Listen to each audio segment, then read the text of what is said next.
Vous savez l'amitié qu'il y a entre Sancerre et moi. Néanmoins, il devint amoureux de madame de Tournon il y a environ 2 ans, et me le cacha avec beaucoup de soin, aussi bien qu'à tout le reste du monde. J'étais bien éloignée de le soupçonner. Madame de Tournon paraissait encore inconsolable de la mort de son mari, et vivait dans une retraite austère. La sœur de Sancerre était quasi la seule personne qu'elle vit, et c'était chez elle qu'il en était devenu amoureux.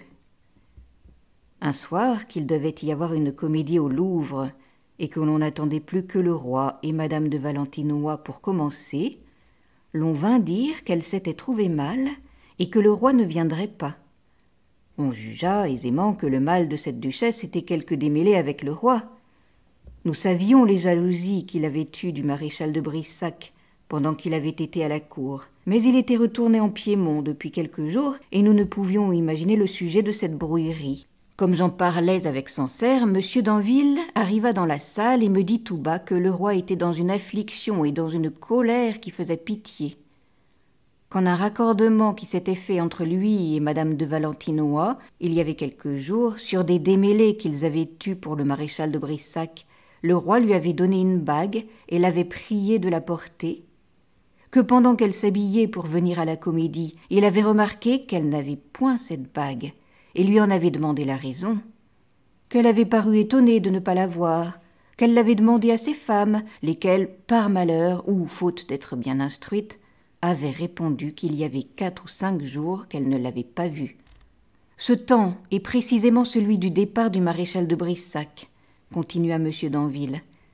Le roi n'a point douté qu'elle ne lui ait donné la bague en lui disant adieu. Cette pensée a réveillé si vivement toute cette jalousie, qui n'était pas encore bien éteinte, qu'il s'est emporté contre son ordinaire et lui a fait 1000 reproches. Il vient de rentrer chez lui, très affligé, mais je ne sais s'il l'est davantage de l'opinion que madame de Valentinois a sacrifié sa bague que de la crainte de lui avoir déplu par sa colère. Sitôt que M. d'Anville eut achevé de me conter cette nouvelle, je me rapprochai de Sancerre pour la lui apprendre. Je la lui dis comme un secret que l'on venait de me confier et dont je lui défendais d'en parler. Le lendemain matin, j'allai d'assez bonne heure chez ma belle-sœur. Je trouvai madame de Tournon au chevet de son lit. Elle n'aimait pas madame de Valentinois, et elle savait bien que ma belle-sœur n'avait pas sujet de s'en louer. Sancerre avait été chez elle au sortir de la comédie. Il lui avait appris la brouillerie du roi avec cette duchesse, et madame de Tournon était venue la conter à ma belle-sœur, sans savoir ou sans faire de réflexion que c'était moi qui l'avais apprise à son amant. Sitôt que je m'approchai de ma belle-sœur, elle dit à madame de Tournon que l'on pouvait me confier ce qu'elle venait de lui dire, et sans attendre la permission de madame de Tournon, elle me conta mot pour mot tout ce que j'avais dit à Sancerre le soir précédent. Vous pouvez juger comme j'en fus étonnée. Je regardai madame de Tournon, elle me parut embarrassée. Son embarras me donna du soupçon. Je n'avais dit la chose qu'à Sancerre, il m'avait quittée au sortir de la comédie sans m'en dire la raison.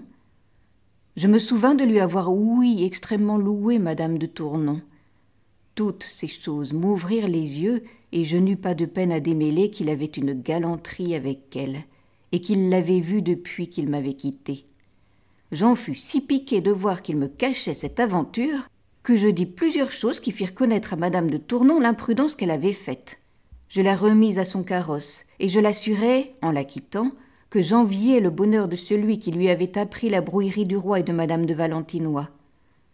Je m'en allai à l'heure même trouver Sancerre, je lui fis des reproches et je lui dis que je savais sa passion pour madame de Tournon, sans lui dire comment je l'avais découverte. Il fut contraint de me l'avouer.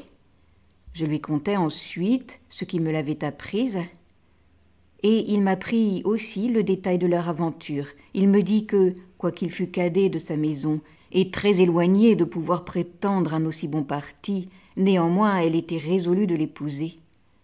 L'on ne peut être plus surpris que je le fus. Je dis à Sancerre de presser la conclusion de son mariage et qu'il n'y avait rien qu'il ne dût craindre d'une femme qui avait l'artifice de soutenir aux yeux du public un personnage si éloigné de la vérité. Il me répondit qu'elle avait été véritablement affligée, mais que l'inclination qu'elle avait eue pour lui, avait surmonté cette affliction et qu'elle n'avait pu laisser paraître tout d'un coup un si grand changement. Il me dit encore plusieurs autres raisons pour l'excuser, qui me firent voir à quel point il en était amoureux. Il m'assura qu'il la ferait consentir que je susse la passion qu'il avait pour elle, puisque, aussi bien, c'était elle-même qui me l'avait apprise. Il l'y obligea, en effet, quoiqu'avec beaucoup de peine, et je fus ensuite très avant dans leur confidence. Je n'avais jamais vu une femme avoir une conduite si honnête et si agréable à l'égard de son amant. Néanmoins, j'étais toujours choquée de son affectation à paraître encore affligée. Sancerre était si amoureux et si content de la manière dont elle en usait pour lui, qu'il n'osait quasi la presser de conclure leur mariage, de peur qu'elle ne crût qu'il ne le souhaitait plutôt par intérêt que par une véritable passion. Il lui en parla toutefois, et elle lui parut résolue à l'épouser. Elle commença même à quitter cette retraite où elle vivait et à se remettre dans le monde. Elle venait chez ma belle-sœur à des heures où une partie de la cour s'y trouvait. Sancerre n'y venait que rarement, mais ceux qui étaient tous les soirs et qui l'y voyaient souvent la trouvaient très aimable. Peu de temps après qu'elle eut commencé à quitter sa solitude, Sancerre crut voir quelque refroidissement dans la passion qu'elle avait pour lui. Il m'en parla plusieurs fois, sans que je fisse aucun fondement sur ses plaintes. Mais à la fin, comme il me dit qu'au lieu d'achever leur mariage, elle semblait l'éloigner, je commençai à croire qu'il n'avait pas de tort d'avoir de l'inquiétude. Je lui répondis que, quand la passion de madame de Tournon diminuerait après avoir duré 2 ans, il ne faudrait pas s'en étonner, que quand même, sans être diminuée, elle ne serait pas assez forte pour l'obliger à l'épouser, qu'il ne devait pas s'en plaindre, que ce mariage à l'égard du public lui ferait un extrême tort, non seulement parce qu'il n'était pas un assez bon parti pour elle, mais par le préjudice qu'il apporterait à sa réputation, qu'ainsi tout ce qu'il pouvait souhaiter était qu'elle ne le trompât point et qu'elle ne lui donnât pas de fausses espérances. Je lui dis encore que si elle n'avait pas la force de l'épouser, ou qu'elle lui avouât qu'elle en aimait quelque autre, il ne fallait point qu'il s'emportât, ni qu'il se plaignît, mais qu'il devrait conserver pour elle de l'estime et de la reconnaissance. « Je vous donne, lui dis-je, le conseil que je prendrai pour moi-même, car la sincérité me touche d'une telle sorte que je crois que si ma maîtresse et même ma femme m'avouaient que quelqu'un lui plut, j'en serais affligée sans en être aigrie. Je quitterai le personnage d'amant ou de mari pour la conseiller, pour la plaindre. » Ces paroles firent rougir madame de Clèves, et elle y trouva un certain rapport avec l'état où elle était, qui la surprit et qui lui donna un trouble dont elle fut longtemps à se remettre. Sancerre parla à madame de Tournon, continua monsieur de Clèves. Il lui dit tout ce que je lui avais conseillé, mais elle le rassura avec tant de soin et parut si offensée de ses soupçons qu'elle les lui ôta entièrement. Elle remit néanmoins leur mariage après un voyage qu'il allait faire et qui devait être assez long, mais elle se conduisit si bien jusqu'à son départ et en parut si affligée que je crus, aussi bien que lui, qu'elle l'aimait véritablement. Il partit il y a environ 3 mois. Pendant son absence, j'ai peu vu madame de Tournon. Vous m'avez entièrement occupée et je savais seulement qu'il devait bientôt revenir. Avant-hier, en arrivant à Paris, j'appris qu'elle était morte. J'envoyai savoir chez lui si on n'avait point eu de ses nouvelles. On me manda qu'il était arrivé dès la veille, qui était précisément le jour de la mort de madame de Tournon. J'allais le voir à l'heure même, me doutant bien de l'état où je le trouverais, mais son affliction passait de beaucoup de ce que je m'en étais imaginé. Je n'ai jamais vu une douleur si profonde et si tendre. Dès le moment qu'il me vit, il m'embrassa, fondant en larmes. « Je ne la verrai plus, me dit-il, je ne la verrai plus, elle est morte. Je n'en étais pas digne, mais je la suivrai bientôt. » Après cela, il se tut. Et puis, de temps en temps, redisant toujours « Elle est morte, je ne la reverrai plus », il revenait aux cris et aux larmes. Il demeurait comme un homme qui n'avait plus de raison. Il me dit qu'il n'avait pas reçu souvent de ses lettres pendant son absence, mais qu'il ne s'en était pas étonné parce qu'il la connaissait et qu'il savait la peine qu'elle avait à hasarder de ses lettres. Il ne doutait point qu'il ne l'eût épousée à son retour. Il la regardait comme la plus aimable et la plus fidèle personne qu'il eût jamais été. Il s'en croyait tendrement aimé. Il la perdait dans le moment qu'il pensait s'attacher à elle pour jamais. Toutes ses pensées le plongeaient dans une affliction violente, dont il était entièrement accablé, et j'avoue que je ne pouvais m'empêcher d'en être touchée. Je fus néanmoins contraint de le quitter pour aller chez le roi. Je lui promis que je reviendrais bientôt. Je revins, en effet, et je ne fus jamais si surpris que de le trouver tout différent de ce que je l'avais quitté. Il était debout dans sa chambre, avec un visage furieux, marchant et s'arrêtant comme s'il eût été hors de lui-même. « Venez, venez, me dit-il, venez voir l'homme du monde le plus désespéré. Je suis plus malheureux 1000 fois que je n'étais tantôt. Ce que je viens d'apprendre de madame de Tournon est pire que sa mort. » Je crus que la douleur le troublait entièrement et que je pouvais m'imaginer qu'il y eût 1000 choses de pire que la mort d'une maîtresse que l'on aime et dont on est aimé. Je lui dis que tant que son affliction avait eu des bornes, que j'avais approuvé, que j'y étais entré, mais que je ne le plaindrais plus s'il s'abandonnait au désespoir et s'il perdait la raison. « Je serais trop heureux de l'avoir perdu, et la vie aussi !» s'écria-t-il. « Madame de Tournon m'était infidèle, et j'apprends son infidélité et sa trahison le lendemain que j'ai appris sa mort, dans un temps où mon âme est remplie et pénétrée de la plus vive douleur et de la plus tendre amour que l'on ait jamais senti, dans un temps où son idée est dans mon cœur comme la plus parfaite chose que j'ai jamais été, et la plus parfaite à mon égard. Je trouve que je me suis trompée et qu'elle ne mérite pas que je la pleure. Cependant, j'ai la même affliction de sa mort que si elle m'était infidèle, et je sens son infidélité, comme si elle n'était point morte. Si j'avais appris son changement d'avant sa mort, la jalousie, la colère, la rage m'auraient rempli et m'auraient endurci en quelque sorte contre la douleur de sa perte. Mais je suis dans un état où je ne puis ni m'en consoler, ni la haïr. » Vous pouvez juger si je fus surpris de ce que me disait Sancerre. Je lui demandai comment il avait su ce qu'il venait de me dire. Il me conta qu'à un moment, après que j'étais sortie de sa chambre, Estouteville, qui est son ami intime, mais qui ne savait pourtant rien de son amour pour madame de Tournon, l'était venu voir, que d'abord qu'il avait été assis, il avait commencé à pleurer, et qu'il lui avait dit qu'il lui demandait pardon de lui avoir caché ce qu'il allait lui apprendre, qu'il le priait d'avoir pitié de lui, qu'il venait lui ouvrir son cœur, et qu'il voyait l'homme du monde le plus affligé de la mort de madame de Tournon. « Ce nom, me dit Sancerre, m'a tellement surpris que quoique mon premier mouvement ait été de lui dire que j'en étais plus affligé que lui, je n'ai pas eu néanmoins la force de parler. Il a continué et m'a dit qu'il était amoureux d'elle depuis 6 mois, qu'il avait toujours voulu me le dire, mais qu'elle le lui avait défendu expressément et avec tant d'autorité qu'il n'avait osé lui désobéir, qu'il lui avait plu quasi dans le même temps qu'il l'avait aimé, qu'ils avaient caché leur passion à tout le monde, qu'il n'avait jamais été chez elle publiquement, qu'il avait eu le plaisir de la consoler de la mort de son mari, et qu'enfin il l'allait épouser dans le temps qu'elle était morte, mais que ce mariage, qui était un effet de passion, aurait paru un effet de devoir et d'obéissance, qu'elle avait gagné son père pour se faire commander de l'épouser, afin qu'il n'y eût pas un trop grand changement dans sa conduite, qui avait été si éloignée de se remarier. Tant qu'Estouteville m'a parlé, me dit Sancerre, j'ai ajouté foi à ses paroles, parce que je n'y ai trouvé de la vraisemblance, et que le temps où il m'avait dit qu'il avait commencé à aimer madame de Tournon est précisément celui où elle m'a paru changer. Mais un moment après, je l'ai cru un menteur, ou du moins un visionnaire. J'ai été prêt à le lui dire, j'ai passé ensuite à vouloir m'éclaircir, je l'ai questionné, je lui ai fait paraître des doutes. Enfin, j'ai tant fait pour m'assurer de mon malheur qu'il m'a demandé si je connaissais l'écriture de madame de Tournon.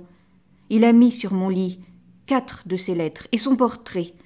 Son frère est entré en ce moment, et Estouteville avait le visage si plein de larmes qu'il a été contraint de sortir pour ne pas laisser voir. Il m'a dit qu'il reviendrait ce soir quérir ce qu'il me laissait, et moi, je chassai mon frère sur le prétexte de me trouver mal par l'impatience de voir ces lettres que l'on m'avait laissées, et espérant d'y trouver quelque chose qui ne me persuaderait pas tout ce qu'Estouteville venait de me dire. Mais hélas, que n'y ai-je point trouvé? Quelle tendresse, quel serment, quelles assurances de l'épouser! Quelle lettre! Jamais elle ne m'en a écrit de semblable. Ainsi, ajouta-t-il, j'éprouve à la fois de la douleur de la mort et celle de l'infidélité. Ce sont 2 mots que l'on a souvent comparés, mais qui n'ont jamais été sentis en même temps par la même personne. J'avoue, à ma honte, que je sens encore plus sa perte que son changement. Je ne puis la trouver assez coupable pour consentir à sa mort. Si elle vivait, j'aurais le plaisir de lui faire des reproches et de me venger d'elle en lui faisant connaître son injustice. « Mais je ne la verrai plus, reprenait-il. Je ne la verrai plus. Ce mal est le plus grand de tous les maux. Je souhaiterais de lui rendre la vie aux dépens de la mienne. Quel souhait! Si elle revenait, elle vivrait pour Estouteville. Que j'étais heureux hier, s'écriait-il, que j'étais heureux! J'étais l'homme du monde le plus affligé, mais mon affliction était raisonnable, et je trouvais quelque douceur à penser que je ne devais jamais me consoler. Aujourd'hui, tous mes sentiments sont injustes. Je paye à une passion feinte qu'elle a eue pour moi le même tribut de douleur que je croyais devoir à une passion véritable. Je ne puis ni haïr ni aimer sa mémoire. Je ne puis me consoler ni m'affliger. Du moins, me dit-il, en se retournant tout d'un coup vers moi, faites, je vous en conjure, que je ne voie jamais Estouteville. Son seul nom me fait horreur. Je sais bien que je n'ai nul sujet de m'en plaindre. C'est ma faute de lui avoir caché que j'aimais madame de Tournon. S'il l'eût vue, il ne s'y serait peut-être pas attaché, et elle ne m'aurait pas été infidèle. Il est venu me chercher pour me confier sa douleur. Il me fait pitié. Eh, c'est avec raison, s'écriait-il. Il aimait madame de Tournon. Il en était aimé, et il ne la reverra jamais. Je sens bien néanmoins que je ne saurais m'empêcher de le haïr. Et encore une fois, je vous conjure de faire en sorte que je ne le voie point. Sancerre se remit ensuite à pleurer, à regretter madame de Tournon, à lui parler et à lui dire des choses du monde les plus tendres. Il repassa ensuite à la haine, aux plaintes, aux reproches et aux imprécations contre elle. Comme je le vis dans un état si violent, je connus bien qu'il me fallait quelques secours pour m'aider à calmer son esprit. J'envoyai quérir son frère, que je venais de quitter chez le roi. J'allai lui parler dans l'antichambre avant qu'il entrât, et je lui contai l'état où était Sancerre. Nous donnâmes des ordres pour empêcher qu'il ne vît Estouteville, et nous employâmes une partie de la nuit à tâcher de le rendre capable de raison.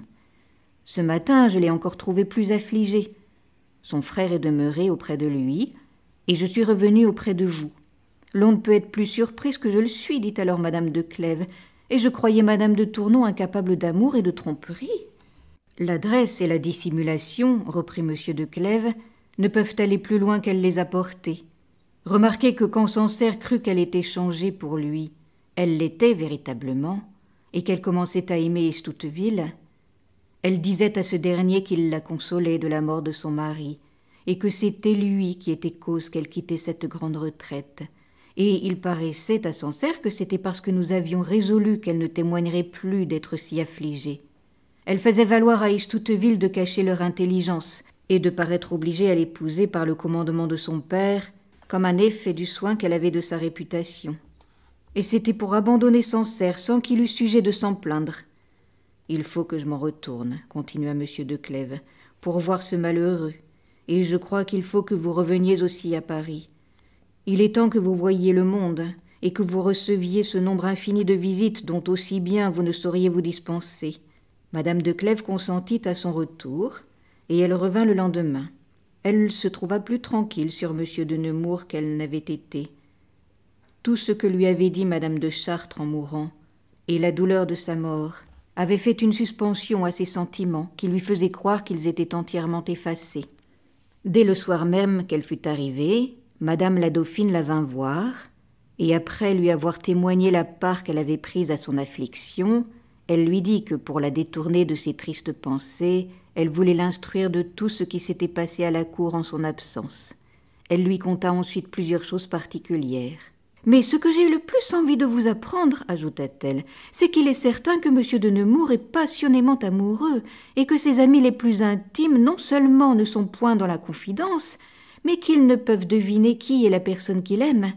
Cependant, cet amour est assez fort pour lui faire négliger ou abandonner, pour mieux dire, les espérances d'une couronne. » Madame la dauphine conta ensuite tout ce qui s'était passé sur l'Angleterre. « J'ai appris ce que je viens de vous dire, continua-t-elle, de M. d'Anville, et il m'a dit ce matin que le roi envoya quérir hier au soir M. de Nemours sur des lettres de Lignerolles, qui demande à revenir, et qui écrit au roi qu'il ne peut plus soutenir auprès de la reine d'Angleterre les retardements de M. de Nemours, qu'elle commence à s'en offenser, et qu'encore qu'elle n'eût point donné de parole positive, elle en avait assez dit pour faire hasarder un voyage.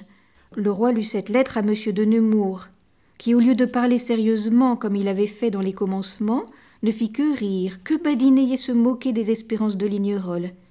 Il dit que toute l'Europe condamnerait son imprudence s'il hasardait d'aller en Angleterre, comme un prétendu mari de la reine, sans être assuré du succès. Il me semble aussi, ajouta-t-il, que je prendrais mal mon temps de faire ce voyage présentement, que le roi d'Espagne fait de si grandes instances pour épouser cette reine. Ce ne serait peut-être pas un rival bien redoutable dans une galanterie, mais je pense que dans un mariage, votre majesté ne me conseillerait pas de lui disputer quelque chose. Je vous le conseillerais en cette occasion, reprit le roi, mais vous n'auriez rien à lui disputer. Je sais qu'il a d'autres pensées, et quand il n'en aurait pas, la reine Marie s'est trop mal trouvée du joug de l'Espagne pour croire que sa sœur le veuille reprendre, et qu'elle se laisse éblouir à l'état de tant de couronnes jointes ensemble. Si elle ne s'en laisse pas éblouir, répartit M. de Nemours, il y a apparence qu'elle voudra se rendre heureuse par l'amour. Elle a aimé le milord Courtenay, il y a déjà quelques années. Il était aussi aimé de la reine Marie, qui l'aurait épousée, et du consentement de toute l'Angleterre, sans qu'elle connût que la jeunesse et la beauté de sa sœur Élisabeth le touchaient davantage que l'espérance de régner. Votre majesté sait que les violentes jalousies qu'elle en eut la portèrent à les mettre l'un et l'autre en prison, à exiler ensuite le milord Courtenay, et la déterminèrent enfin à épouser le roi d'Espagne. Je crois qu'Élisabeth, qui est présentement sur le trône, rappellera bientôt ce milord, et qu'elle choisira un homme qu'elle a aimé, qui est fort aimable, qui a tant souffert pour elle, plutôt qu'un autre qu'elle n'a jamais vu. Je serais de votre avis, répartit le roi, si Courtenay vivait encore. Mais j'ai su depuis quelques jours qu'il est mort à Padoue, où il était relégué. Je vois bien, ajouta-t-il en quittant M. de Nemours, qu'il faudrait faire votre mariage comme on ferait celui de M. le Dauphin, et envoyer épouser la reine d'Angleterre par des ambassadeurs. M. d'Anville et M. de Vidame, qui étaient chez le roi avec M. de Nemours, sont persuadés que c'est cette même passion dont il est occupé qui le détourne d'un si grand dessein. Le Vidame, qui le voit de plus près que personne, a dit à Madame de Martigues que ce prince est tellement changé qu'il ne reconnaît plus, et ce qui l'étonne davantage, c'est qu'il ne lui voit aucun commerce, ni aucune heure particulière où il se dérobe, en sorte qu'il croit qu'il n'a point d'intelligence avec la personne qu'il aime, et c'est ce qu'il fait méconnaître M. de Nemours de lui voir aimer une femme qui ne répond point à son amour. Quel poison pour Madame de Clèves que le discours de Madame la Dauphine, le moyen de ne se pas reconnaître pour cette personne dont on ne savait point le nom, et le moyen de n'être pas pénétré de reconnaissance et de tendresse, en apprenant, par une voix qui ne lui pouvait y être suspecte, que ce prince, qui touchait déjà son cœur, cachait sa passion à tout le monde et négligeait pour l'amour d'elle les espérances d'une couronne. Aussi ne peut-on représenter ce qu'elle sentit et le trouble qui s'éleva dans son âme.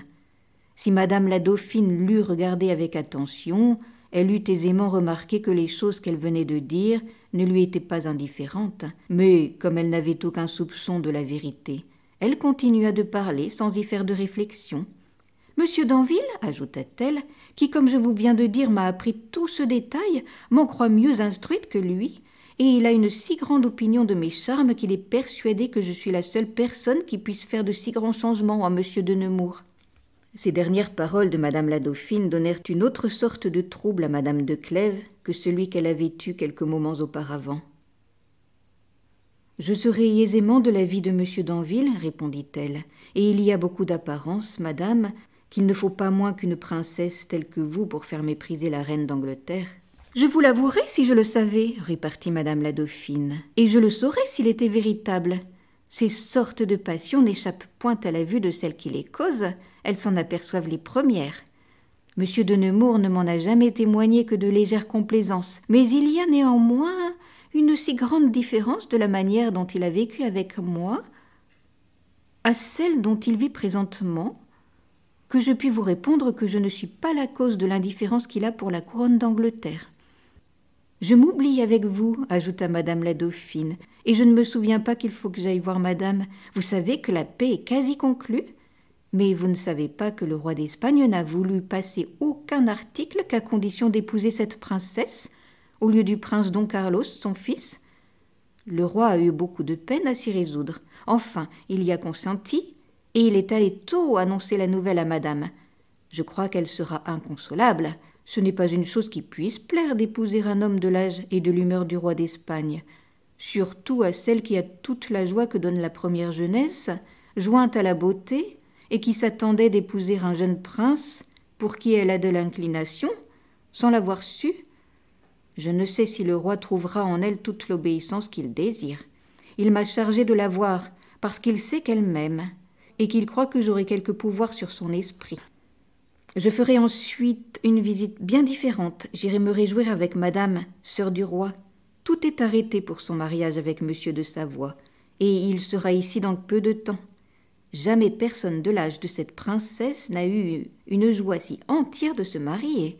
La cour va être plus belle et plus grosse qu'on ne l'a jamais vue, et malgré votre affliction, il faut que vous veniez nous aider à faire voir aux étrangers que nous n'avons pas de médiocre beauté. » Après ces paroles, madame la dauphine quitta madame de Clèves, et le lendemain, le mariage de madame fut su de tout le monde. Les jours suivants, le roi et les reines allèrent voir madame de Clèves. Monsieur de Nemours, qui avait attendu son retour avec une extrême impatience et qui souhaitait ardemment de lui pouvoir parler sans témoin, attendit pour aller chez elle l'heure que tout le monde en sortirait et qu'apparemment il ne reviendrait plus personne. Il réussit dans son dessein et il arriva comme les dernières visites en sortaient. Cette princesse était sur son lit, il faisait chaud, et la vue de monsieur de Nemours acheva de lui donner une rougeur qui ne diminuait pas sa beauté. Il s'assit vis-à-vis d'elle avec cette crainte et cette timidité que donnent les véritables passions. Il demeura quelque temps sans pouvoir parler. Madame de Clèves n'était pas moins interdite, de sorte qu'ils gardèrent assez longtemps le silence. Enfin, monsieur de Nemours prit la parole et lui fit des compliments sur son affliction. Madame de Clèves étant bien aise de continuer la conversation sur ce sujet, parla assez longuement de la perte qu'elle avait faite. Et enfin, elle dit que, quand le temps aurait diminué la violence de sa douleur, il lui en demeurerait toujours une forte impression que son humeur en serait changée. « Les grandes afflictions et les passions violentes, répartit monsieur de Nemours, font de grands changements dans l'esprit, et pour moi, je ne me reconnais pas depuis que je suis revenu de Flandre. Beaucoup de gens ont remarqué ce changement, et même madame la dauphine m'en parlait encore hier. »« Il est vrai, répartit madame de Clèves, qu'elle l'a remarqué, et je crois lui en avoir ouï dire quelque chose. »« Je ne suis pas fâché, madame, répliqua monsieur de Nemours, qu'elle s'en soit aperçue. Mais je voudrais qu'elle ne fût pas seule à s'en apercevoir. Il y a des personnes à qui on n'ose donner d'autres marques de la passion qu'on a pour elles que par les choses qui ne les regardent point, et n'osant leur faire paraître qu'on les aime, on voudrait du moins qu'elles vissent que l'on ne veut être aimé de personne. L'on voudrait qu'elles sussent qu'il n'y a point de beauté, dans quelque rang qu'elle pût être, que l'on ne regardât avec indifférence, et qu'il n'y a point de couronne que l'on voulût acheter au prix de ne les voir jamais. Les femmes jugent d'ordinaire de la passion qu'on a pour elles, continua-t-il, par le soin qu'on prend de leur plaire et de les chercher, mais ce n'est pas une chose difficile, pour peu qu'elles soient aimables. Ce qui est difficile, c'est de ne s'abandonner pas au plaisir de les suivre, c'est de les éviter, par peur de laisser paraître au public et quasi à elles-mêmes les sentiments que l'on a pour elles. Et ce qui marque mieux encore un véritable attachement, c'est de devenir entièrement opposé à ce que l'on était, de n'avoir plus d'ambition ni de plaisir, après avoir été toute sa vie occupée de l'un et de l'autre. Madame de Clèves entendait aisément la part qu'elle avait à ces paroles. Il lui semblait qu'elle devait y répondre, et ne les pas souffrir. Il lui semblait aussi qu'elle ne devait pas les entendre ni témoigner qu'elle les prit pour elle. Elle croyait devoir parler et croyait ne devoir rien dire. Le discours de monsieur de Nemours lui plaisait et l'offensait quasi également. Elle y voyait la confirmation de tout ce que lui avait fait penser madame la dauphine. Elle y trouvait quelque chose de galant et de respectueux, mais aussi quelque chose de hardi et de trop intelligible. l'inclination qu'elle avait pour ce prince lui donnait un trouble dont elle n'était pas maîtresse. Les paroles les plus obscures d'un homme qui plaît donnent plus d'agitation que des déclarations ouvertes d'un homme qui ne plaît pas. Elle demeurait donc sans répondre, et M. de Nemours se fut aperçu de son silence, dont il n'aurait peut-être pas tiré de mauvais présages si l'arrivée de M. de Clèves n'eût fini la conversation et sa visite. Ce prince venait conter à sa femme des nouvelles de Sancerre, mais elle n'avait pas une grande curiosité pour la suite de cette aventure. Elle était si occupée de ce qui venait de se passer qu'à peine pouvait-elle cacher la distraction de son esprit. Quand elle fut en liberté de rêver, elle connut bien qu'elle s'était trompée lorsqu'elle avait cru n'avoir plus que de l'indifférence pour M. de Nemours. Ce qu'il lui avait dit avait fait toute l'impression qu'il pouvait souhaiter et l'avait entièrement persuadée de sa passion. Les actions de ce prince s'accordaient trop bien avec ses paroles pour laisser quelque doute à cette princesse. Elle ne se flatta plus de l'espérance de ne le pas aimer, elle songea seulement à ne lui en donner jamais aucune marque. C'était une entreprise difficile, dont elle connaissait déjà les peines. Elle savait que le seul moyen d'y réussir était d'éviter la présence de ce prince, et comme son deuil lui donnait lieu d'être plus retirée que de coutume, elle se servit de ce prétexte pour n'aller plus dans les lieux où il la pouvait voir. Elle était dans la tristesse profonde. La mort de sa mère en paraissait la cause, et l'on n'en cherchait point d'autre. M. de Nemours était désespéré de ne la voir presque plus, et sachant qu'il ne la trouverait dans aucune assemblée et dans aucun des divertissements où était la cour, il ne pouvait se résoudre d'y paraître. Il feignit une grande passion pour la chasse, il en faisait des parties les mêmes jours qu'il y avait des assemblées chez les reines. Une légère maladie lui servit longtemps de prétexte pour demeurer chez lui, et pour éviter d'aller dans tous les lieux où il savait bien que Madame de Clèves ne serait pas. M. de Clèves fut malade à peu près dans le même temps.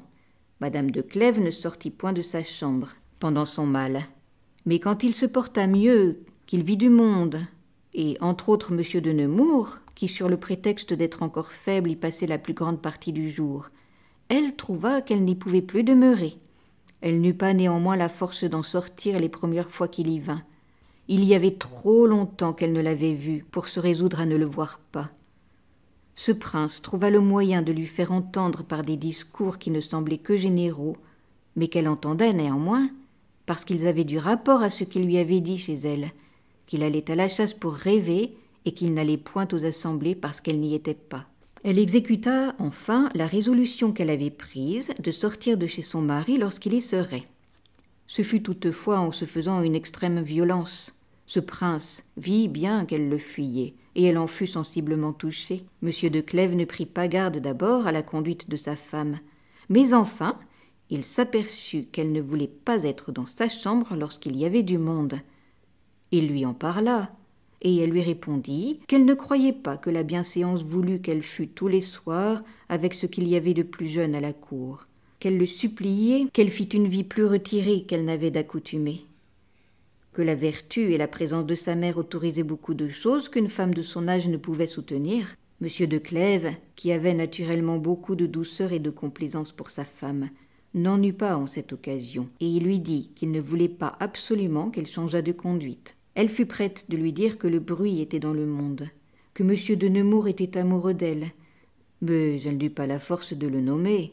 Elle sentit aussi de la honte de se vouloir servir d'une fausse raison et de déguiser la vérité à un homme qui avait si bonne opinion d'elle. Quelques jours après, le roi était chez la reine à l'heure du cercle. On parla des horoscopes et des prédictions. Les opinions étaient partagées sur la croyance que l'on y devait donner. La reine y ajoutait beaucoup de foi. Elle soutint qu'après tant de choses qui avaient été prédites et que l'on avait vues arriver, on ne pouvait douter qu'il y eût quelque certitude dans cette science. D'autres soutenaient que parmi ce nombre infini de prédictions, le peu qui se trouvait véritable faisait bien voir que ce n'était qu'un effet du hasard. « J'ai eu toutefois beaucoup de curiosité pour l'avenir, dit le roi, mais on m'a dit tant de choses fausses et si peu vraisemblables que je suis demeuré convaincu que l'on ne peut rien savoir de véritable. Il y a quelques années qu'il vint ici un homme d'une grande réputation dans l'astrologie. Tout le monde l'alla voir. J'y allais comme les autres, mais sans lui dire qui j'étais, et je menai M. de Guise et d'Escars. Je les fis passer les premiers.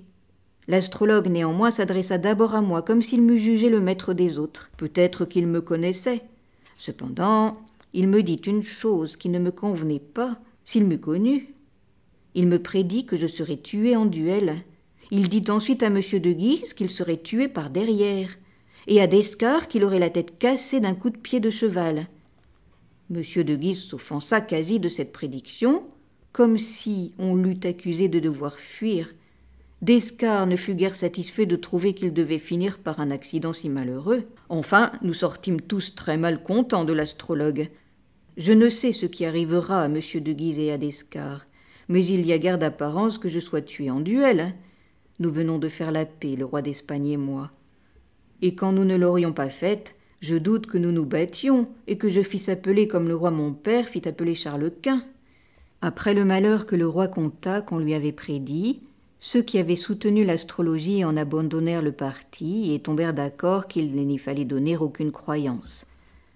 Pour moi, dit tout haut M. de Nemours, je suis l'homme du monde qui doit le moins y en avoir. Et, se tournant vers Madame de Clèves, auprès de qui il était, on m'a prédit, lui dit-il tout bas, que je serais heureux par les bontés de la personne du monde pour qui j'aurais la plus violente et la plus respectueuse passion. Vous pouvez juger, madame, si je dois croire aux prédictions. Madame la dauphine, qui crut, parce que M. de Nemours avait dit tout haut, que ce qu'il disait tout bas était quelque fausse prédiction qu'on lui avait faite, demanda à ce prince ce qu'il disait à Madame de Clèves.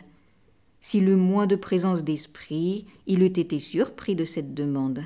Mais, prenant la parole sans hésiter, « Je lui disais, madame, répondit-il, que l'on m'a prédit que je serais élevé à une si haute fortune que je n'oserais même y prétendre. »« Si l'on ne vous a fait que cette prédiction, répartit madame la dauphine en souriant, et pensant à l'affaire d'Angleterre, je ne vous conseille pas de décrier l'astrologie, et vous pourriez trouver des raisons pour la soutenir. » Madame de Clèves comprit bien ce que voulait dire madame la dauphine, mais elle entendait aussi bien que la fortune dont M. de Nemours voulait parler n'était pas d'être roi d'Angleterre.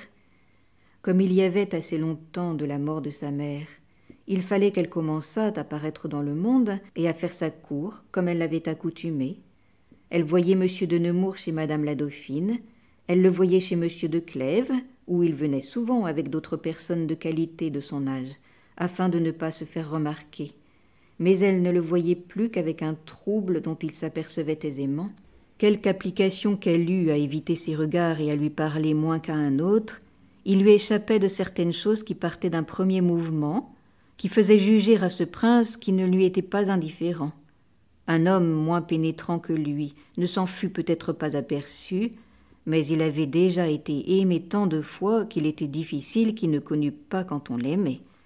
Il voyait bien que le chevalier de Guise était son rival, et ce prince connaissait que M. de Nemours était le sien. Il était le seul homme de la cour qui eût démêlé cette vérité. Son intérêt l'avait rendu plus clairvoyant que les autres. La connaissance qu'ils avaient de leurs sentiments leur donnait une aigreur qui paraissait en toutes choses, sans éclater néanmoins par aucun démêlé. Mais ils étaient opposés en tout. Ils étaient toujours de différents partis dans les courses de bagues, dans les combats, à la barrière et dans tous les divertissements où le roi s'occupait. Et leur émulation était si grande qu'elle ne se pouvait cacher. L'affaire d'Angleterre revenait souvent dans l'esprit de madame de Clèves. Il lui semblait que M. de Nemours ne résisterait point au conseil du roi et aux instances de Lignerolles. Elle voyait avec peine que ce dernier n'était point encore de retour, et elle l'attendait avec impatience. Si elle eût suivi ses mouvements, elle se serait informée avec soin de l'état de cette affaire, mais le même sentiment qui lui donnait de la curiosité l'obligeait à la cacher, et elle s'enquérait seulement de la beauté, de l'esprit et de l'humeur de la reine Élisabeth. On apporta un de ses portraits chez le roi, qu'elle trouva plus beau qu'elle n'avait envie de le trouver, et elle ne put s'empêcher de dire qu'il était flatté. « Je ne le crois pas, » reprit madame la dauphine, qui était présente. « Cette princesse a la réputation d'être belle et d'avoir un esprit fort au-dessus du commun, et je sais bien qu'on me l'a proposée toute ma vie pour exemple. Elle doit être aimable, si elle ressemble à Anne de Boulen, sa mère. Jamais femme n'a eu tant de charme et tant d'agrément dans sa personne et dans son humeur. J'ai ouï dire que son visage avait quelque chose de vif et de singulier, et qu'elle n'avait aucune ressemblance avec les autres beautés anglaises. Il me semble aussi, reprit madame de Clèves, que l'on dit qu'elle était née en France. Ceux qui l'ont cru se sont trompés, répondit madame la dauphine. Et je vais vous conter son histoire en peu de mots. Elle était d'une bonne maison d'Angleterre. Henri VIII avait été amoureux de sa sœur et de sa mère, et l'on a même soupçonné qu'elle était sa fille. Elle vint ici avec la sœur de Henri VII, qui épousa le roi Louis XII. Cette princesse, qui était jeune et galante, eut beaucoup de peine à quitter la cour de France après la mort de son mari. Mais Anne de Boulêne, qui avait les mêmes inclinations que sa maîtresse, ne se put résoudre à en partir. Le feu roi en était amoureux, et elle demeura fille d'honneur de la reine Claude. Cette reine mourut, et madame Marguerite, sœur du roi, duchesse d'Alençon, et depuis reine de Navarre, dont vous avez vu les contes, la prit auprès d'elle, et elle prit auprès de cette princesse les teintures de la religion nouvelle.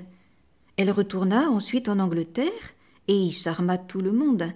Elle avait les manières de France qui plaisent à toutes les nations. Elle chantait bien, elle dansait admirablement. On la mit fille de la reine Catherine d'Aragon, et le roi Henri VIII en devint éperdument amoureux. Le cardinal de Wolsey, son favori et son premier ministre, avait prétendu au pontificat, et mal satisfait de l'empereur qui ne l'avait pas soutenu dans cette prétention, il résolut de s'en venger et d'unir le roi son maître à la France. Il mit dans l'esprit de Henri VIII que son mariage avec la tante de l'empereur était nul et lui proposa d'épouser la duchesse d'Alençon, dont le mari venait de mourir. Anne de Boulêne, qui avait de l'ambition, regarda ce divorce comme un chemin qui la pouvait conduire au trône. Elle commença à donner au roi d'Angleterre des impressions de la religion de Luther et engagea le feu roi à favoriser à Rome le divorce de Henri sur l'espérance du mariage de madame d'Alençon. Le cardinal de Wolsey se fit députer en France sur d'autres prétextes pour traiter cette affaire, mais son maître ne put se résoudre à souffrir qu'on en fît seulement la proposition, et il lui envoya un ordre à Calais de ne point parler de ce mariage. Au retour de France, le cardinal de Wolsey fut reçu avec des honneurs pareils à ceux qu'on rendait au roi même. Jamais favori n'a porté l'orgueil et la vanité à un si haut point. Il ménagea une entrevue entre les deux rois, qui se fit à Boulogne. François Ier donna la main à Henri VIII, qui ne la voulait point recevoir. Ils se traitèrent tour à tour avec une magnificence extraordinaire. Ils se donnèrent des habits pareils à ceux qu'ils avaient fait faire pour eux-mêmes. Je me souviens d'avoir ouï dire que ce que le feu roi envoya au roi d'Angleterre était de satin cramoisi chamarré en triangle, avec des perles et des diamants, et la robe de velours blanc brodé d'or. Après avoir été quelques jours à Boulogne, ils allèrent encore à Calais. Anne de Boulêne était logée chez Henri VIII, avec le train d'une reine, et François Ier lui fit les mêmes présents, et lui tendit les mêmes honneurs que si elle l'eût été. Enfin, après une passion de 9 années, Henri l'épousa sans attendre la dissolution de son premier mariage qu'il demandait à Rome depuis longtemps. Le pape prononça les fulminations contre lui avec précipitation, et Henri en fut tellement irrité qu'il se déclara chef de la religion et entraîna toute l'Angleterre dans ce malheureux changement où vous la voyez.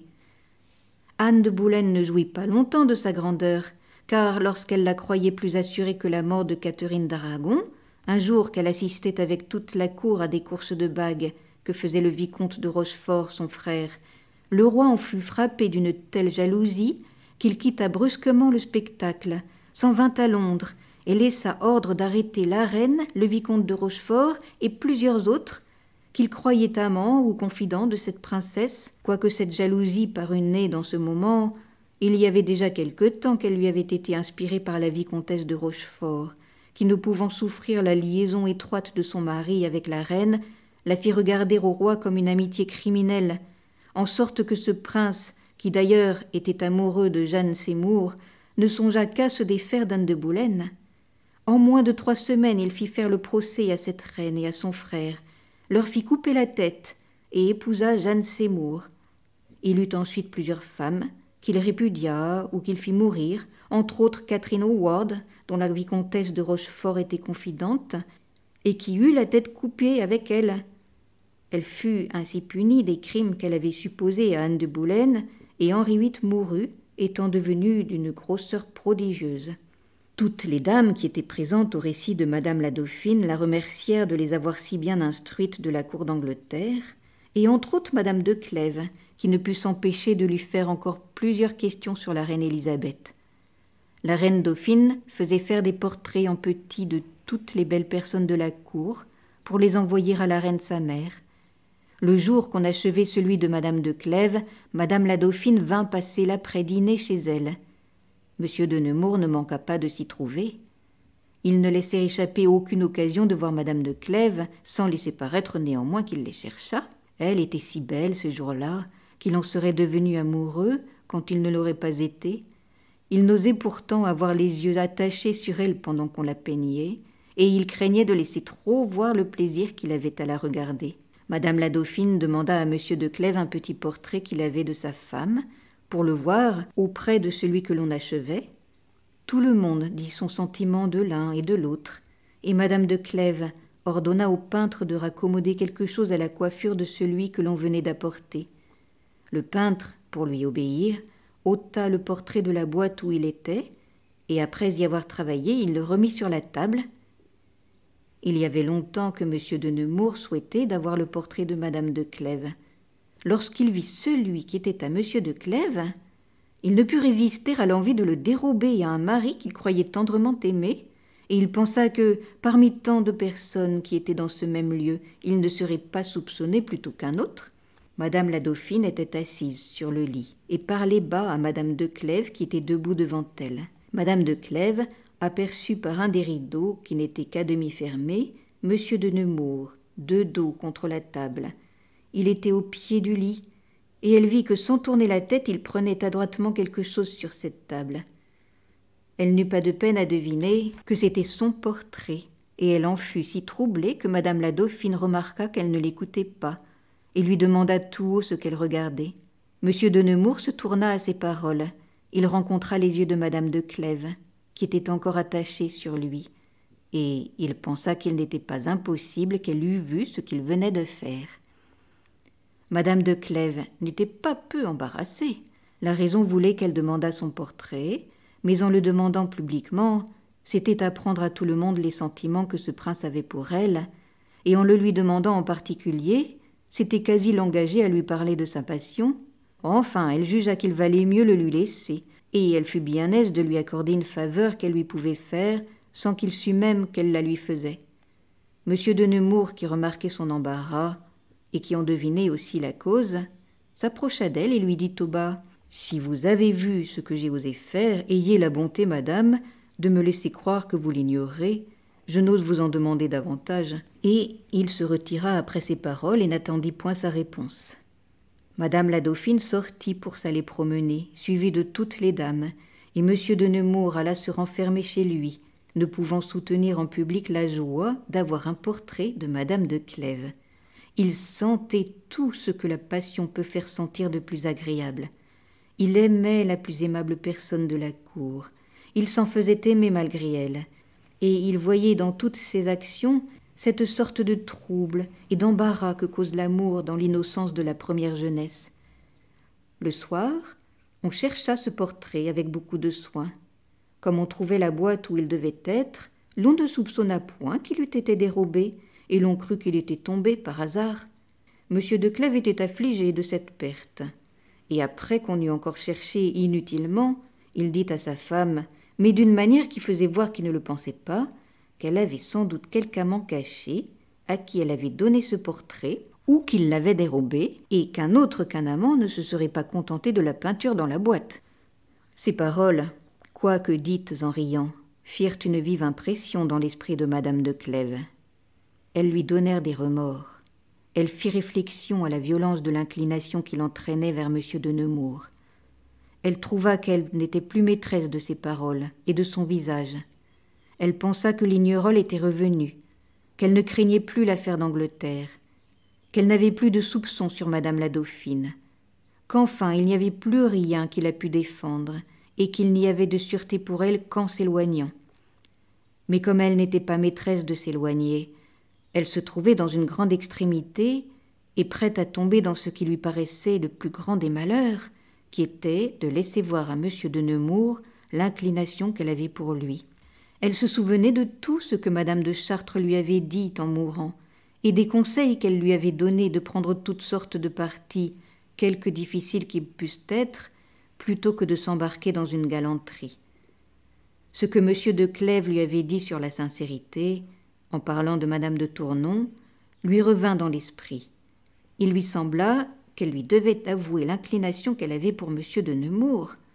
Cette pensée l'occupa longtemps. Ensuite, elle fut étonnée de l'avoir eue. Elle y trouva de la folie et retomba dans l'embarras de ne savoir quel parti prendre. La paix était signée. Madame Élisabeth, après beaucoup de répugnance, s'était résolue à obéir au roi son père. Le duc d'Albe avait été nommé pour venir l'épouser au nom du roi catholique, et il devait bientôt arriver. L'on attendait le duc de Savoie, qui venait épouser madame, sœur du roi, et dont les noces se devaient faire en même temps. Le roi ne songeait qu'à rendre ses noces célèbres par ses divertissements, où il put faire paraître l'adresse et la magnificence de sa cour. On proposa tout ce qui se pouvait faire de plus grand pour des ballets et des comédies. Mais le roi trouva ces divertissements trop particuliers, et il en voulut d'un plus grand éclat. Il résolut de faire un tournoi où les étrangers seraient reçus, et dont le peuple pourrait être spectateur. Tous les princes et tous les jeunes seigneurs entrèrent avec joie dans le dessein du roi, et surtout le duc de Ferrare, M. de Guise et M. de Nemours, qui surpassaient tous les autres dans ces sortes d'exercices. Le roi les choisit pour être avec lui, les 4 tenants du tournoi. L'on fit publier par tout le royaume qu'en la ville de Paris, le pas était ouvert au 15e juin par Sa Majesté très chrétienne et par les princes Alphonse d'Este, duc de Ferrare, François de Lorraine, duc de Guise, et Jacques de Savoie, duc de Nemours.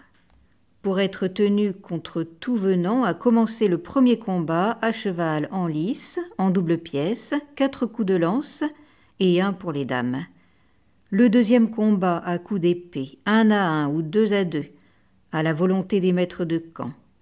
Le troisième combat à pied, 3 coups de pique et 6 coups d'épée, que les tenants fourniraient de lances d'épée et de pique au choix des assaillants, et que si en courant on donnait au cheval, on serait mis hors des rangs, qu'il y aurait 4 maîtres de camp pour donner les ordres, et que ceux des assaillants qui auraient le plus rompu et le mieux fait auraient un prix dont la valeur serait à la discrétion des juges, que tous les assaillants, tant français qu'étrangers, seraient tenus de venir toucher à l'un des écus, qui serait pendu au perron au bout de la lice, ou à plusieurs selon leur choix, que là, ils trouveraient un officier d'armes qui les recevrait pour les enrôler selon leur rang et selon les écus qu'ils auraient touchés, que les assaillants seraient tenus de faire apporter par un gentilhomme leur écu avec leurs armes pour le prendre au perron 3 jours avant le commencement du tournoi, qu'autrement ils n'y seraient point reçus sans le congé des tenants. On fit faire une grande lice proche de la Bastille qui venait du château des Tournelles, qui traversait la rue Saint-Antoine et qui allait rendre aux écuries royales. Il y avait des 2 côtés des échafauds et des amphithéâtres, avec des loges couvertes qui formaient des espèces de galeries qui faisaient un très bel effet à la vue et qui pouvaient contenir un nombre infini de personnes.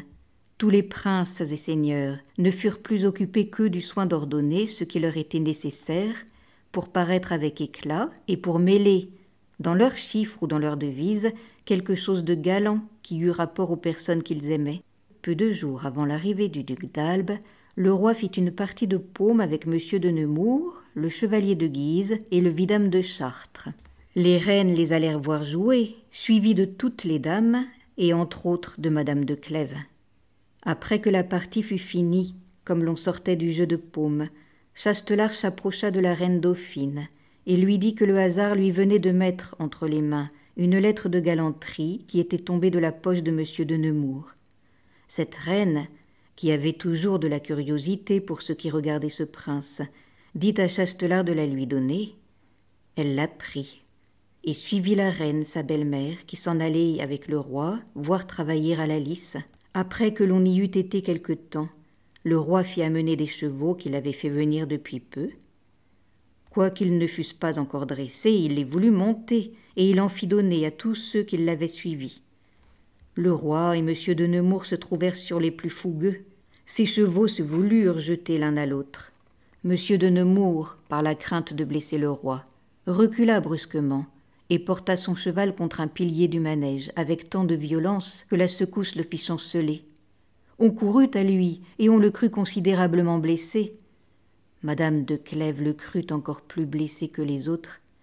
L'intérêt qu'elle y prenait lui donna une appréhension et un trouble qu'elle ne songea pas à cacher. Elle s'approcha de lui avec les rênes et avec un visage si changé qu'un homme moins intéressé que le chevalier de Guise s'en fut aperçu. Aussi le remarqua-t-il aisément, et il eut bien plus d'attention à l'état où était madame de Clèves qu'à celui où était monsieur de Nemours. Le coup que ce prince s'était donné lui causa un si grand éblouissement qu'il demeura quelque temps la tête penchée sur ceux qui le soutenaient. Quand il la releva, il vit d'abord madame de Clèves, il connut sur son visage la pitié qu'elle avait de lui, et il la regarda d'une sorte qui peut lui faire juger combien il en était touché. Il fit ensuite remerciement aux reines de la bonté qu'elle lui témoignait et des excuses de l'état où il avait été devant elle. Le roi lui ordonna de s'aller reposer. Madame de Clèves, après s'être remise de la frayeur qu'elle avait eue, fit bientôt réflexion aux marques qu'elle en avait données. Le chevalier de Guise ne la laissa pas longtemps dans l'espérance que personne n'en s'en serait aperçu. Il lui donna la main pour la conduire hors de la lice. « Je suis plus à plaindre que monsieur de Nemours, madame, lui dit-il. Pardonnez-moi si je sors de ce profond respect que j'ai toujours eu pour vous, et si je vous fais paraître la vive douleur que je sens de ce que je viens de voir. C'est la première fois que j'ai été assez hardi pour vous parler, et ce sera aussi la dernière. La mort, ou du moins un éloignement éternel, m'ôteront d'un lieu où je ne puis plus vivre, puisque je viens de perdre la triste consolation de croire que tous ceux qui osent vous regarder sont aussi malheureux que moi. » Madame de Clèves ne répondit que quelques paroles mal arrangées, comme si elle n'eût pas entendu ce que signifiait celle du chevalier de Guise. Dans un autre temps, elle aurait été offensée qu'il lui eût parlé des sentiments qu'il avait pour elle. Mais, dans ce moment, elle ne sentit que l'affliction de voir qu'il s'était aperçu de ceux qu'elle avait pour M. de Nemours. Le chevalier de Guise en fut si convaincu et si pénétré de douleur que dès ce jour il prit la résolution de ne penser jamais à être aimé de madame de Clèves. Mais pour quitter cette entreprise qui lui avait paru si difficile et si glorieuse, il en fallait quelque autre dont la grandeur pût l'occuper. Il se mit dans l'esprit de prendre Rhodes, dont il avait déjà eu quelques pensées, et quand la mort l'ôta du monde dans la fleur de sa jeunesse et dans le temps qu'il avait acquis la réputation d'un des plus grands princes de son siècle, le seul regret qu'il témoigna de quitter la vie fut de n'avoir pu exécuter une si belle résolution dont il croyait le succès infaillible par tous les soins qu'il en avait pris. Madame de Clèves, en sortant de la lice, alla chez la reine, l'esprit bien occupé de ce qui s'était passé. Monsieur de Nemours y vint peu de temps après, habillé magnifiquement, et comme un homme qui ne se sentait pas de l'accident qui lui était arrivé. Il paraissait même plus gai que de coutume, et la joie de ce qu'il croyait avoir vu lui donnait un air qui augmentait encore son agrément. Tout le monde fut surpris lorsqu'il entra, et il n'y eut personne qui ne lui demandât de ses nouvelles, excepté madame de Clèves, qui demeura auprès de la cheminée sans faire semblant de le voir. Le roi sortit d'un cabinet où il était, et le voyant parmi les autres, il l'appela pour lui parler de son aventure. Monsieur de Nemours passa auprès de madame de Clèves et lui dit tout bas: « J'ai reçu aujourd'hui des marques de votre pitié, madame, mais ce n'est pas celle dont je suis le plus digne. » Madame de Clèves s'était bien doutée que ce prince s'était aperçu de sa sensibilité qu'elle avait eue pour lui, et ces paroles lui firent voir qu'elle ne s'était pas trompée. Ce lui était une grande douleur de voir qu'elle n'était plus maîtresse de cacher ses sentiments et de les avoir laissés paraître au chevalier de Guise. Elle en avait aussi beaucoup que M. de Nemours les connut, mais cette dernière douleur n'était pas si entière, et elle était mêlée de quelque sorte de douceur. La reine dauphine, qui avait une extrême impatience de savoir ce qu'il y avait dans la lettre que Chastelard lui avait donnée, s'approcha de madame de Clèves. « Allez lire cette lettre, lui dit-elle. Elle s'adresse à M. de Nemours, et selon les apparences, elle est de cette maîtresse pour qui il a quitté toutes les autres. Si vous ne la pouvez lire présentement, gardez-la. Venez ce soir à mon coucher pour me la rendre et pour me dire si vous en connaissez l'écriture. » Madame la dauphine quitta Madame de Clèves après ces paroles et la laissa si étonnée et dans un si grand saisissement qu'elle fut quelque temps sans pouvoir sortir de sa place. L'impatience et le trouble où elle était ne lui permirent pas de demeurer chez la reine. Elle s'en alla chez elle, quoiqu'il ne fût pas l'heure où elle avait accoutumé de se retirer. Elle tenait cette lettre avec une main tremblante. Ses pensées étaient si confuses qu'elle n'en avait aucune distincte, et elle se trouvait dans une sorte de douleur insupportable qu'elle ne connaissait point, qu'elle n'avait jamais sentie. Sitôt qu'elle fut dans son cabinet, elle ouvrit cette lettre et la trouva telle. « Je vous ai trop aimé pour vous laisser croire que le changement qui vous paraît en moi soit un effet de ma légèreté. Je veux vous apprendre que votre infidélité en est la cause. Vous êtes bien surpris que je vous parle de votre infidélité. Vous me l'aviez cachée avec tant d'adresse, et j'ai pris tant de soin de vous cacher que je la savais, que vous avez raison d'être étonné qu'elle me soit connue. Je suis surprise moi-même que j'ai pu ne vous en faire rien paraître. Jamais douleur n'a été pareille à la mienne. Je croyais que vous aviez pour moi une passion violente. Je ne vous cachais plus celle que j'avais pour vous, et dans le temps que je vous la laissais voir tout entière, j'appris que vous me trompiez, que vous en aimiez une autre, et que selon toutes les apparences, vous me sacrifiez à cette nouvelle maîtresse. Je le sus le jour de la course de bague. C'est ce qui fit que je n'y allais point. Je finis d'être malade pour cacher le désordre de mon esprit, mais je le devins en effet, et mon corps ne put supporter une si violente agitation. Quand je commençai à me porter mieux, je feignis encore d'être fort mal, afin d'avoir un prétexte de ne point vous voir et de ne vous point écrire. Je voulus avoir du temps pour résoudre de quelle sorte j'en devais user avec vous. Je pris et je quittai 20 fois les mêmes résolutions, mais enfin je vous trouvai indigne de voir ma douleur, et je résolus de ne vous la faire point paraître. Je voulus blesser votre orgueil en vous faisant voir que ma passion s'affaiblissait d'elle-même. Je crus diminuer par là le prix de sacrifice que vous en faisiez. Je ne voulus pas que vous eussiez le plaisir de montrer combien je vous aimais pour en paraître plus aimable. Je résolus de vous écrire des lettres tièdes et languissantes pour jeter dans l'esprit de celle à qui vous les donniez que l'on cessait de vous aimer. Je ne voulus pas qu'elle eût le plaisir d'apprendre que je savais qu'elle triomphait de moi, ni augmenter son triomphe par mon désespoir et par mes reproches. Je pensais que je ne vous punirais pas assez en rompant avec vous, et que je ne vous donnerais qu'une légère douleur si je cessais de vous aimer lorsque vous ne m'aimiez plus. Je trouvais qu'il fallait que vous m'aimassiez pour sentir le mal de n'être point aimé, que j'éprouvais si cruellement. Je crus que, si quelque chose pouvait rallumer les sentiments que vous aviez eus pour moi, c'était de vous faire voir que les miens étaient changés, mais de vous le faire voir en feignant de vous le cacher, et comme si je n'eusse pas eu la force de vous l'avouer. Je m'arrêtai à cette résolution, mais qu'elle me fut difficile à prendre, et qu'en vous renvoyant, elle me parut impossible à exécuter. Je fus prête 100 fois à éclater par mes reproches et par mes pleurs. L'état où j'étais encore par ma santé me servit à vous déguiser mon trouble et mon affliction. Je fus soutenue ensuite par le plaisir de dissimuler avec vous, comme vous dissimuliez avec moi. Néanmoins, je me faisais une si grande violence pour vous dire et pour vous écrire que je vous aimais, que vous vîtes plutôt que je n'avais eu dessein de vous laisser voir que mes sentiments étaient changés. Vous en fûtes blessé, vous vous en plaignîtes. Je tâchais de vous rassurer, mais c'était d'une manière si forcée que vous en étiez encore mieux persuadé que je ne vous aimais plus. Enfin, je fis tout ce que j'avais eu l'intention de faire. La bizarrerie de votre cœur vous fit revenir vers moi à mesure que vous voyiez que je m'éloignais de vous. J'ai joui de tout le plaisir que peut donner la vengeance. Il m'a paru que vous m'aimez mieux que vous n'aviez jamais fait, et je vous ai fait voir que je ne vous aimais plus. J'ai eu lieu de croire que vous aviez entièrement abandonné celle pour qui vous m'aviez quitté. J'ai eu aussi des raisons pour être persuadée que vous ne lui aviez jamais parlé de moi. Mais votre retour et votre discrétion n'ont pu réparer votre légèreté. Votre cœur a été partagé entre moi et une autre. Vous m'avez trompé. Cela suffit pour m'ôter le plaisir d'être aimé de vous, comme je croyais mériter de l'être, et pour me laisser dans cette résolution que j'ai prise de ne vous voir jamais, et dont vous êtes si surpris. » Madame de Clèves lut cette lettre et la relut plusieurs fois, sans savoir néanmoins ce qu'elle avait lu.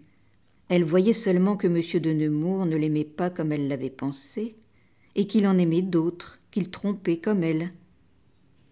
Quelle vue et quelle connaissance pour une personne de son humeur, qui avait une passion violente, qui venait d'en donner des marques à un homme dont elle en jugeait indigne, et à un autre qu'elle maltraitait pour l'amour de lui.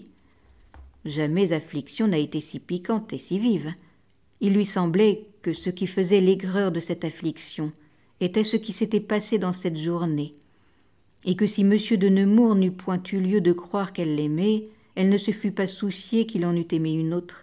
Mais elle se trompait elle-même, et ce mal qu'elle trouvait si insupportable était la jalousie avec toutes les horreurs dont elle peut être accompagnée. Elle voyait par cette lettre que M. de Nemours avait une galanterie depuis longtemps. Elle trouvait que celle qui avait écrit la lettre avait de l'esprit et du mérite. Elle lui paraissait digne d'être aimée. Elle lui trouvait plus de courage qu'elle ne s'en trouvait à elle-même. Et elle enviait la force qu'elle avait eue de cacher ses sentiments à M. de Nemours. Elle voyait par la fin de la lettre que cette personne se croyait aimée. Elle pensait que la discrétion que ce prince lui avait fait paraître et dont elle avait été si touchée n'était peut-être que l'effet de la passion qu'il avait pour cette autre personne à qui il craignait de déplaire. Enfin, elle pensait tout ce qui pouvait augmenter son affliction et son désespoir. Quel retour ne fit-elle point sur elle-même? Quelle réflexion sur les conseils de sa mère lui avait donné? Combien se repentit-elle de n'être pas opiniâtrée à se séparer du commerce du monde? Malgré M. de Clèves, ou de n'avoir pas suivi la pensée qu'elle avait eue de lui avouer l'inclination qu'elle avait pour M. de Nemours, elle trouvait qu'elle aurait mieux fait de la découvrir à un mari dont elle connaissait la bonté et qui aurait eu intérêt à la cacher, que de la laisser voir à un homme qui en était indigne, qui la trompait, qui la sacrifiait peut-être, et qui ne pensait à être aimé d'elle que par un sentiment d'orgueil et de vanité. Enfin, elle trouva que tous les maux qui lui pouvaient arriver, et toutes les extrémités où elle se pouvait porter, étaient moindres que d'avoir laissé voir à M. de Nemours qu'elle l'aimait, et de connaître qu'il en aimait une autre. Tout ce qui la consolait était de penser au moins qu'après cette connaissance, elle n'avait plus rien à craindre d'elle-même, et qu'elle serait entièrement guérie de l'inclination qu'elle avait pour ce prince. Elle ne pensa guère à l'ordre que madame la dauphine lui avait donné de se trouver à son coucher. Elle se mit au lit, feignit de se trouver mal, en sorte que, quand M. de Clèves revint de chez le roi, on lui dit qu'elle était endormie, mais elle était bien éloignée de la tranquillité qui conduit au sommeil. Elle passa la nuit sans faire autre chose que s'affliger et relire la lettre qu'elle avait entre les mains. Madame de Clèves n'était pas la seule personne dont cette lettre troublait le repos. Le vidame de Chartres, qui l'avait perdu, et non pas M. de Nemours, en était dans une extrême inquiétude. Il avait passé tout le soir chez M. de Guise, qui avait donné un grand souper au duc de Ferrare, son beau-frère, et à toute la jeunesse de la cour. Le hasard fit qu'en soupant, on parla de jolies lettres. Le vidame de Chartres dit qu'il en avait une sur lui, plus jolie que toutes celles qui avaient jamais été écrites. On le pressa de la montrer, il s'en défendit.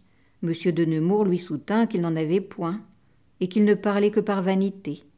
Le vidame lui répondit qu'il poussait sa discrétion à bout, que néanmoins il ne montrerait pas la lettre, mais qu'il en lirait quelques endroits, qui feraient juger que peu d'hommes en recevaient de pareilles. En même temps, il voulut prendre cette lettre, et ne la trouva point. Il la chercha inutilement.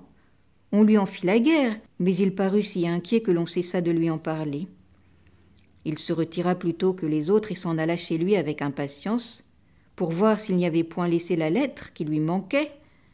Comme il la cherchait encore, un premier valet de chambre de la reine le vint trouver pour lui dire que la vicomtesse d'Uzès avait cru nécessaire de l'avertir en diligence, que l'on avait dit chez la reine qu'il était tombé une lettre de galanterie de sa poche pendant qu'il était au jeu de paume, que l'on avait raconté une grande partie de ce qui était dans la lettre, que la reine avait témoigné beaucoup de curiosité de la voir, qu'elle l'avait envoyé demander à un de ses gentilshommes servants, mais qu'il avait répondu qu'il l'avait laissée entre les mains de Chastelard.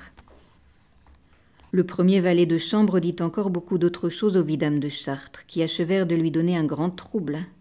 Il sortit à l'heure même pour aller chez un gentilhomme qui était ami intime de Chastelard. Il le fit lever, quoique l'heure fût extraordinaire, pour aller demander cette lettre, sans dire qui était celui qui la demandait et qui l'avait perdue. Chastelard, qui avait l'esprit prévenu qu'elle était à monsieur de Nemours et que ce prince était amoureux de madame la dauphine, ne douta point que ce ne fût lui qui la faisait redemander. Il répondit avec une maligne joie qu'il avait remis la lettre entre les mains de la reine dauphine. Le gentilhomme vint faire cette réponse au vidame de Chartres. Elle augmenta l'inquiétude qu'il avait déjà et en joignit encore de nouvelles. Après avoir été longtemps irrésolu sur ce qu'il devait faire, il trouva qu'il n'y avait que monsieur de Nemours qui pût lui aider à sortir de l'embarras où il était. Il s'en alla chez lui et entra dans sa chambre, que le jour ne commençait qu'à paraître. Ce prince dormait d'un sommeil tranquille. Ce qu'il avait vu le jour précédent de madame de Clèves ne lui avait donné que des idées agréables. Il fut bien surpris de se voir éveillé par le vidame de Chartres, et il lui demanda si c'était pour se venger de ce qu'il lui avait dit pendant le souper qu'il venait troubler son repos. Le vidame lui fit bien juger par son visage qu'il n'y avait rien de sérieux au sujet qui l'amenait. « Je viens vous confier la plus importante affaire de ma vie, lui dit-il. Je sais bien que vous ne m'en devez pas être obligé, puisque c'est dans un temps où j'ai besoin de votre secours.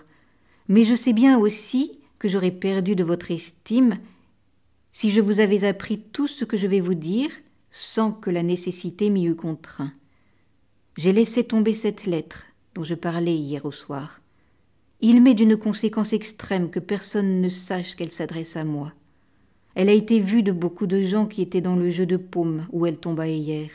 Vous y étiez aussi, et je vous demande en grâce de vouloir bien dire que c'est vous qui l'avez perdue. »« Il faut que vous croyiez que je n'ai point de maîtresse, » répondit M. de Nemours en souriant, « pour me faire une pareille proposition, et pour vous imaginer qu'il n'y ait personne avec qui je me puisse brouiller en laissant croire que je reçois de pareilles lettres. »« Je vous prie, » dit le vidame, « écoutez-moi sérieusement.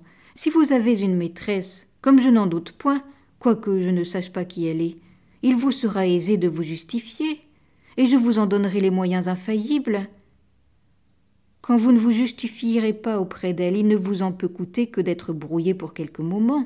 Mais moi, par cette aventure, je déshonore une personne qui m'a passionnément aimée et qui est une des plus estimables femmes du monde. Et d'un autre côté, je m'attire une haine implacable qui me coûtera ma fortune et peut-être quelque chose de plus. »« Je ne puis entendre tout ce que vous me dites, » répondit M. de Nemours, « mais vous me faites entrevoir que les bruits qui ont couru de l'intérêt qu'une grande princesse prenait à vous ne sont pas entièrement faux. »« Ils ne le sont pas aussi, » repartit le vidame de Chartres, « et plût à Dieu qu'ils le fussent. Je ne me trouverai pas plus dans l'embarras où je ne me trouve, mais il faut vous raconter tout ce qui s'est passé, pour vous faire voir tout ce que j'ai à craindre. Depuis que je suis à la cour, la reine m'a toujours traité avec beaucoup de distinction et d'agrément, et j'avais eu lieu de croire qu'elle avait de la bonté pour moi. Néanmoins, il n'y en avait rien de particulier, et je n'avais jamais songé à avoir d'autres sentiments pour elle que ceux du respect. J'étais même fort amoureux de madame de Thémines.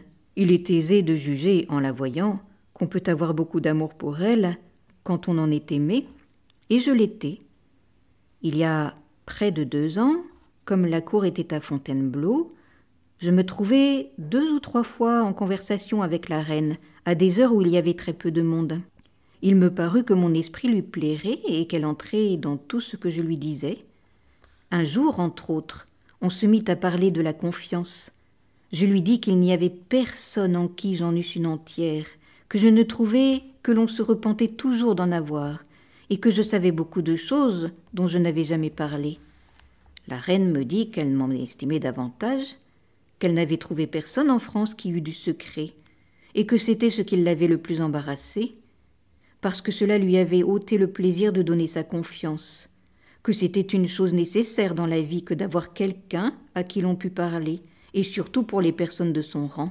Les jours suivants, elle reprit encore plusieurs fois la même conversation. Elle m'apprit même des choses assez particulières qui se passaient. Enfin, il me sembla qu'elle souhaitait de s'assurer de mon secret et qu'elle avait envie de me confier les siens. Cette pensée m'attacha à elle. Je fus touchée de cette distinction et je lui fis ma cour avec beaucoup plus d'assiduité que je n'avais accoutumé. Un soir que le roi et toutes les dames s'étaient allées promener à cheval dans la forêt, où elle n'avait pas voulu aller parce qu'elle s'était trouvée un peu mal, je demeurai auprès d'elle. Elle descendit au bord de l'étang et quitta la main de ses écuyers pour marcher avec plus de liberté. Après qu'elle eut fait quelques tours, elle s'approcha de moi et m'ordonna de la suivre. « Je veux vous parler, dit-elle, et vous verrez par ce que je veux vous dire que je suis de vos amis. » Elle s'arrêta à ces paroles et me regardant fixement. « Vous êtes amoureux, continua-t-elle, et parce que vous ne vous fiez peut-être à personne, vous croyez que votre amour n'est pas su, mais j'y l'ai connu, et même des personnes intéressées. On vous observe, on sait les lieux où vous voyez votre maîtresse, on a dessein de vous y surprendre. Je ne sais qui elle est, je ne le vous demande point, et je veux seulement vous garantir des malheurs où vous pouvez tomber. Voyez, je vous prie, quel piège me tendait la reine, et combien il était difficile de ne pas y tomber.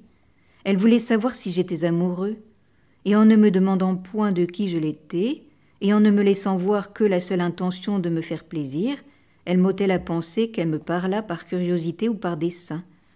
Cependant, contre toutes sortes d'apparences, je démêlais la vérité. J'étais amoureux de madame de Thémines, mais quoiqu'elle m'aimât, je n'étais pas assez heureux pour avoir des lieux particuliers à la voir et pour craindre d'y être surpris. Et ainsi je vis bien que ce ne pouvait être elle dont la reine voulait parler.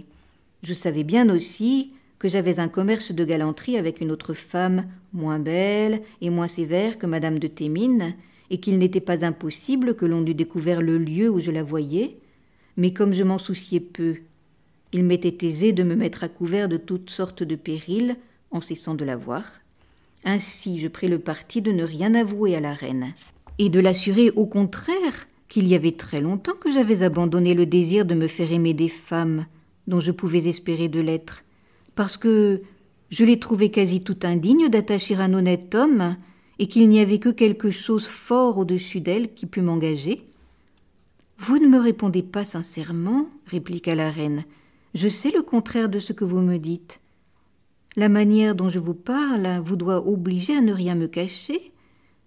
Je veux que vous soyez de mes amis, continua-t-elle, mais je ne veux pas, en vous donnant cette place, ignorer quels sont vos attachements. Voyez si vous la voulez acheter au prix de me les apprendre. Je vous donne 2 jours pour y penser. Mais après ce temps-là, songez bien à ce que vous me direz, et souvenez-vous que si dans la suite je trouve que vous m'ayez trompé, je ne vous le pardonnerai de ma vie. » La reine me quitta, après m'avoir dit ces paroles, sans attendre ma réponse. Vous pouvez croire que je demeurais l'esprit bien rempli de ce qu'elle me venait de dire. Les 2 jours qu'elle m'avait donnés pour y penser ne me parurent pas trop longs pour me déterminer. Je voyais qu'elle voulait savoir si j'étais amoureux, et qu'elle ne souhaitait pas que je le fusse. Je voyais les suites et les conséquences du parti que j'allais prendre. Ma vanité n'était pas peu flattée d'une liaison particulière avec une reine, et une reine dont la personne est encore extrêmement aimable. D'un autre côté, j'aimais madame de Thémines, et quoique je lui fisse une espèce d'infidélité pour cette autre femme dont je vous ai parlé, je ne me pouvais résoudre à rompre avec elle. Je voyais aussi le péril où je m'exposais en trompant la reine, et combien il était difficile de la tromper. Néanmoins, je ne pus me résoudre à refuser ce que la fortune m'offrait, et je pris le hasard de tout ce que ma mauvaise conduite pouvait m'attirer. Je rompis avec cette femme dont on pouvait découvrir le commerce, et j'espérais de cacher celui que j'avais avec madame de Thémines. Au bout des 2 jours que la reine m'avait donnés, comme j'entrais dans la chambre où toutes les dames étaient au cercle, elle me dit tout haut, avec un air grave qui me surprit. « Avez-vous pensé à cette affaire dont je vous ai chargé, et en savez-vous la vérité ?»« Oui, madame, lui répondis-je. Et elle est comme je l'ai dit à votre majesté. »« Venez ce soir alors que je dois écrire, répliqua-t-elle, et j'achèverai de vous donner mes ordres. » Je fis une profonde référence, sans rien répondre, et ne manquai pas de me trouver à l'heure qu'elle m'avait marquée. Je la trouvai dans la galerie où était son secrétaire et quelqu'une de ses femmes. Sitôt qu'elle me vit, elle vint à moi et me mena à l'autre bout de la galerie. « Eh bien, me dit-elle, est-ce après y avoir pensé que vous n'avez rien à me dire? Et la manière dont j'en use avec vous ne mérite-t-elle pas que vous me parliez sincèrement ?»« C'est parce que je vous parle sincèrement, madame, lui répondis-je, que je n'ai rien à vous dire, et je jure à votre majesté, avec tout le respect que je lui dois, que je n'ai d'attachement pour aucune femme de la cour. »« Je le veux croire, répartit la reine, parce que je le souhaite. Et je le souhaite parce que je désire que vous soyez entièrement attaché à moi, et qu'il serait impossible que je fusse contente de votre amitié si vous étiez amoureux. On ne peut se fier à ceux qui le sont. On ne peut s'assurer de leurs secrets. Ils sont trop distraits et trop partagés, et leur maîtresse leur fait une première occupation qui ne s'accorde point avec la manière dont je veux que vous soyez attachés à moi. Souvenez-vous donc que c'est sur la parole que vous me donnez que vous n'avez aucun engagement, que je vous choisis pour vous donner toute ma confiance. Souvenez-vous que je veux la vôtre tout entière, que je veux que vous n'ayez ni amis ni amies que ceux qui me seront agréables, et que vous abandonniez tout autre soin que celui de me plaire. Je ne vous ferai pas perdre celui de votre fortune, je la conduirai avec plus d'application que vous-même, et quoi que je fasse pour vous, je m'en tiendrai trop bien récompensée si je vous trouve pour moi tel que je l'espère. Je vous choisis pour vous confier tous mes chagrins et pour m'aider à les adoucir. Vous pouvez juger qu'ils ne sont pas médiocres. Je souffre en apparence, sans beaucoup de peine, l'attachement du roi pour la duchesse de Valentinois. Mais il m'est insupportable. Elle gouverne le roi, elle le trompe, elle le méprise. Tous mes gens sont à elle. La reine, ma belle-mère, fière de sa beauté et du crédit de ses oncles, ne me rend aucun devoir. Le connétable de Montmorency est maître du roi et du royaume. Il me hait. Il m'a donné des marques de sa haine, que je ne pus oublier. Le maréchal de Saint-André est un jeune favori audacieux, qui n'en use pas mieux avec moi que les autres.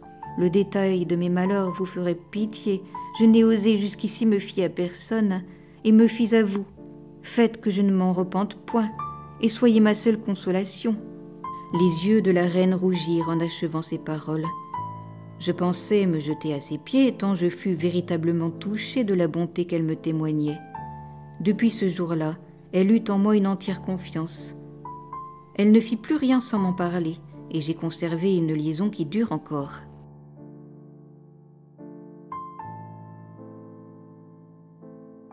La suite au prochain numéro. Si cet audio vous a plu, merci de cliquer sur le pouce et n'hésitez pas à vous abonner à ma chaîne.